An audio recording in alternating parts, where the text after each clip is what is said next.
जंगल राज मतलब आदिवासियों का राज, पिछड़ों वंचितों का राज, शूद्रों का राज, उनका राज है। आईपीएस अधिकारी को भी न्याय नहीं मिल पाता मृत्यु के बाद भी। ये आरएसएस से पोषित लोग सत्ता में रहेंगे, ये संविधान के विरोध में ही काम करेंगे। कि बाबा साहब सिर्फ संविधान निर्माता नहीं है, वो भारत निर्माता है। समाज एकजुट होता है ना तो बड़े बड़े सूरमा निकल जाते हैं। लालू जी राजनीति की धुरी है बिहार में सामाजिक न्याय की, चाहे वो सांप्रदायिकता से लड़ना हो या सामाजिक न्याय स्थापित करना। कोई एक नाम जो गूंजता है बिहार की फिजाओं में तो लालू जी। जंगल राज बोलेंगे तो पिछड़ा वंचित अब उसको एक्सेप्ट नहीं करता, वो हंसता है आपके ऊपर। जो पेश किया जा रहा है जंगल राज को जिस तरीके से, उसे कैसे जस्टिफाई करता है? लालू जी राजनीति की धुरी है बिहार में सामाजिक न्याय की, चाहे वो सांप्रदायिकता से लड़ना हो या सामाजिक न्याय स्थापित करना। कोई एक नाम जो गूंजता है बिहार की फिजाओं में तो लालू जी। और जैसा किताब में भी कई नाम से छूट गए, जैसे जगदेव बाबू का नाम। अरे तो ये बिहार जगदेव बाबू कर्पूरी ठाकुर का बिहार है, या लालू जी का बिहार है, अशोक की धरती है बिहार। और वहां पर आप लालू जी के शासनकाल को जंगल राज बोलेंगे तो पिछड़ा वंचित अब उसको एक्सेप्ट नहीं करता, वो हंसता है आपके ऊपर। और वो देखता है कि ये कौन लोग हैं जो जंगल राज बोल रहे हैं, क्योंकि कोई जंगल राज बोल रहा है तो इसके पीछे एक वजह होती है, शायद उसके लिए जंगल राज रहा हो सकता है। जंगल राज का मतलब, हम तो खैर इस शब्द को खूबसूरत मानते हैं, जंगल राज मतलब आदिवासियों का राज, पिछड़ों वंचितों का राज, शूद्रों का राज, उनका राज है ये। और लालू जी ने सिर्फ कहते हैं ना कि सिर्फ पॉलिसी से बदलाव, सिर्फ कहा नहीं, पॉलिसी से बदलाव किया है। चाहे वो पीरियड लीव देना हो, दलित पिछड़े अति पिछड़े छात्रों को, अल्पसंख्यक छात्रों को स्कॉलरशिप 1 रुपये डेली स्कूल देना हो। आखिर ऐसा कैसे हुआ कि जो बच्चे स्कूल छोड़ के स्कूल ड्रॉप आउट हो जाते थे वो लालू जी के समय में घट करके 11% पे आ गए, और आज वो 41% है बिहार में। मात्र 14% लोग ही 10वीं तक पास हैं। आप सोच लीजिए, पूरे बिहार में 1 लाख लोग भी नहीं, मतलब 98,000 लोग हैं जो पीएचडी कर पा रहे हैं, डॉक्टरेट तक नहीं कर पा रहे, एमए जो किए हुए हैं। मतलब बहुत विभत्स स्थिति है बिहार की। और वो थोड़ा क्या मैं कहूंगी कि एक शिफ्ट हमने देखा लालू जी के शासनकाल में। कई वीडियोस, जैसा आपने बताया अभी, कई वीडियोस ऐसे हैं जो पुराने वीडियोस आप देखेंगे तो ऐसा होता था, चप्पल खोले और खोल करके चप्पल हाथ में लेके जा रहे हैं। पर लालू जी का शासनकाल आया और वो बदलाव, वो चप्पल पहन करके जा रहे थे। तो ये सारी चीजें हैं। और बिहार में जब भी आप जंगल राज जो भी बोलेगा,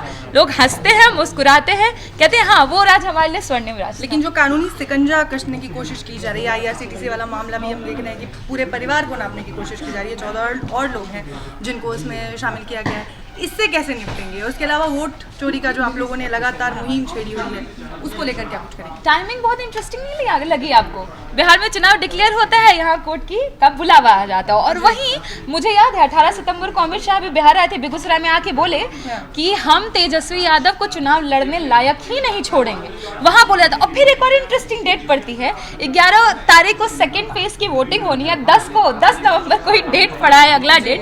पर मुझे जहां तक लगता है ये कि जितना ये परेशान करेंगे उतना बिहार की जनता एकजुट होगी, क्योंकि जितना परेशान करेंगे राजनीति उतनी तेज रफ्तार पकड़ेगी। और रियलिटी में ये होगा कि लोगों को समझ में आ रहा है ये वेंडेटा पॉलिटिक्स है, और इनको पता है कि बुरी तरह हारने जा रहा है, तो परेशान करो। सोचिए, मैंने वही कहा भी लोकार्पण के पहले कि ऐसा कैसे होता है कि 13 साल 14 साल के तेजस्वी जी हैं, उनके ऊपर करोड़ों का बोलते हैं गबन कर लिया, तब तो ये भी आश्चर्यजनक नहीं रहेगा कि उनको 2-3 साल की बेटी और उनके 6-7 महीने के बच्चे के ऊपर में आरोप डाल दिया जाए कि ये अरबों खा गया। कोई हमें इसमें कोई हैरानी नहीं होगी। पर बात इतना है कि तेजस्वी जी ने जो लकीर खींची है बहुत लंबी है।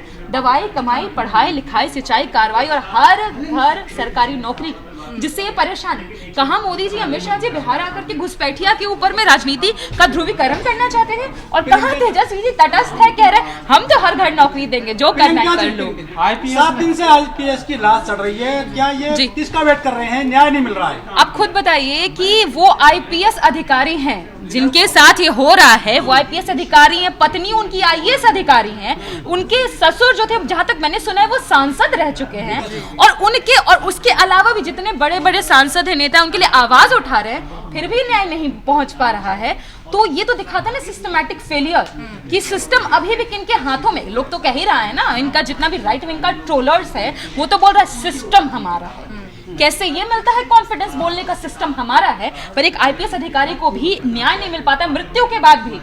जीवित छोड़ दीजिए ना, मरणोपरांत भी उसको न्याय नहीं मिल पा रहा है। तो ये देश की व्यवस्था को दिखा रहा है कि आखिर क्यों देश में बदलाव की जरूरत है, वरना जब तक ये आरएसएस से पोषित लोग सत्ता में रहेंगे, ये संविधान के विरोध में ही काम करेंगे। और जब, हाँ, एक सवाल तो आज हम पूरे देश से पूछेंगे कि जब आप कहते हैं कि आईपीएस आईएएस के बच्चों को आरक्षण क्यों मिलना चाहिए, तो आप देख लीजिए कि जब आईपीएस अधिकारी को मरणोपरांत न्याय नहीं मिलता है तो उनके बच्चों की बात करना तो आप छोड़िए। बताइए, हाल फिलहाल में ही आरजेडी की 3 मुखर प्रवक्ताओं, जिनमें आप भी थी, को एनडीए के प्रवक्ताओं ने बहिष्कार कर दिया। सीधे तौर पर कहा कि अगर वो शामिल होंगे तो हम तो नहीं होंगे।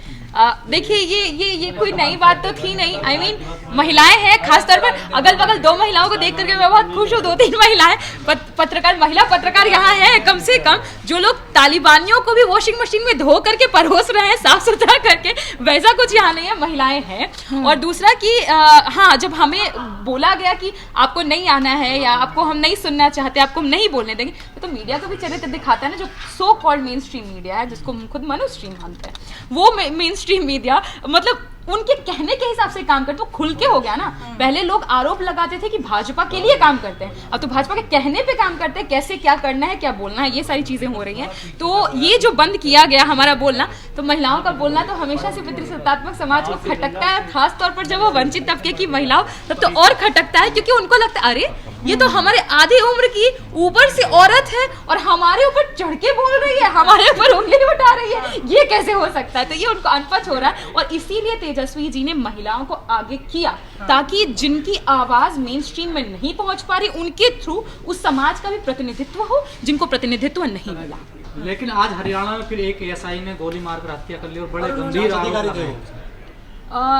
पूरन कुमार पर उसने आरोप लगाए हैं। देखिए, इस घटना के बारे में तो मैंने अभी नहीं देखा है क्या हुआ है अभी। अच्छा, इसीलिए शायद मैंने पढ़ा भी नहीं, मैं तो यहीं थी। ये सिस्टम का फेलियर बताता है। देखिए, कोई भी घटना हो, चाहे वो हरिओम वाल्मीकि जी की घटना हो, सीजेआई की घटना हो, या फिर संत यादव, आपको नाम याद ही होगा, मूत्र छिड़क कर शुद्धिकरण की घटना हो, सबके नाम में आप देखिए ना, नाम में संत है, हरिओम जी के नाम में हरिओम है, हमारे जस्टिस गवई जी के नाम पे भी जहां तक मैं जानती हूँ रामकृष्ण है जुड़ा हुआ।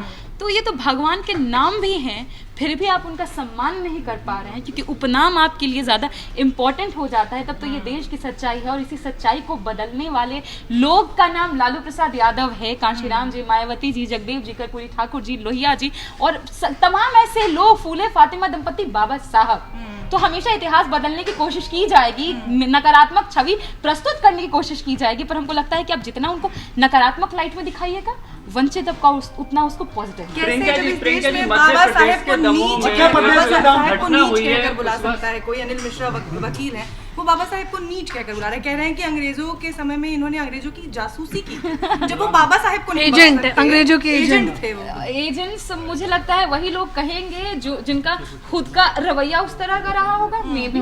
पर बाबा साहब के बारे में ऐसी बातें बोलना और बोलकर बच भी जाना और खुला घूमना, और मीडिया उनको स्पेस भी देती है, उनसे उनको जस्टिफाई करने का, खुद के बारे में बताने का मौका भी देती है। शेर कहा जा रहा है सबको, इनफैक्ट जो जूता चलाए उसको भी जहाँ तक मैं देख रही हूँ शेर कहा जा रहा है। तो आप इतिहास बदलने की कितनी भी कोशिश करिए, परिवर्तित नहीं होगा। अब तो ये पत्थर की लकीर है कि बाबा साहब सिर्फ संविधान निर्माता नहीं है, वो भारत निर्माता है। वो भारत निर्माता जहां पर सभी के लिए समान अवसर होंगे, equity, equality, social justice, secularism इसकी नींव है, जिसको कोई भी चाह ले बदल नहीं सकता। मध्य प्रदेश के दामों में ब्राह्मण के पैर धोकर पिए हुए हैं। मैंने देखा पुरुषोत्तम कुशवाहा। देखिए, पुरुषोत्तम कुशवाहा उनका नाम है, तो देख लीजिए ना, चाहे वो दलित हो, पिछड़े हो, अति पिछड़े हो, आदिवासी हो, आदिवासी के शर्त पर मध्य प्रदेश में पेशाब किया गया था, मुझे वो विजुअल्स आज भी याद है।